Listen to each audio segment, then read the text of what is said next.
सक्षम police times, news 112, सक्षम जनते।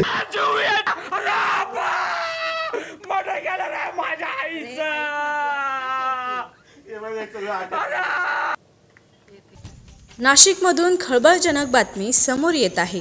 आडगाव परिसरातील डॉक्टर वसंतराव पवार मेडिकल कॉलेजमध्ये दुर्घटना घडली आहे। हॉस्पिटलची लिफ्ट अचानक कोसळल्याने ज्योती अहिरे या महिला कर्मचाऱ्याचा जीव धोक्यात आलाय। या घटनेमुळे रुग्णालयातील प्रशासकीय ढिसाळपणाचा पुन्हा प्रश्न एकदा ऐरणीवर आलाय। नाशिकच्या आडगाव येथील मेडिकल कॉलेजमध्ये आज सकाळच्या सुमारास लिफ्टचा थरारक पाहायला मिळाला। ज्योती अहिरे या महिला कर्मचाऱ्याने लिफ्टचा वापर केला असता अचानक तांत्रिक बिघाड होऊन लिफ्ट थेट खाली कोसळली। या अपघातात ज्योती अहिरे ही महिला कर्मचारी गंभीर जखमी झाली असून सध्या तिच्यावर त्याच रुग्णालयात उपचार सुरू आहेत।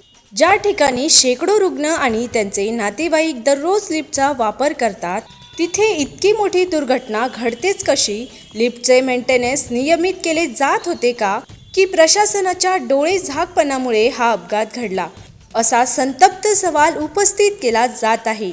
मी महेंद्र अहिरे, माझी आई इथं मेडिकल कॉलेजला कामाला होती। 1 तास झाला मी तिला कामावर सोडला। माझी आई इन्स्ट्रुमेंट घेऊन जात असताना लिफ्ट डायरेक्ट लिफ्ट तिच्यावर पडली आणि लिफ्टच्या मध्ये तिचा मुंडकं अडकलं आणि डॉक्टरांनी मला फोन करून सांगितलं तुझ्या आईचा BP लो झालेला आहे, त्याच्यामुळे तू लवकरात लवकर इथं ये। आणि पूर्ण चौकशी केल्याच्या नंतर एकाने मला सांगितलं की तुझ्या आईच्या डोक्यात लिफ्ट पडली, एका कामगाराने सांगितलं तुझ्या आईच्या डोक्यात लिफ्ट पडलेली।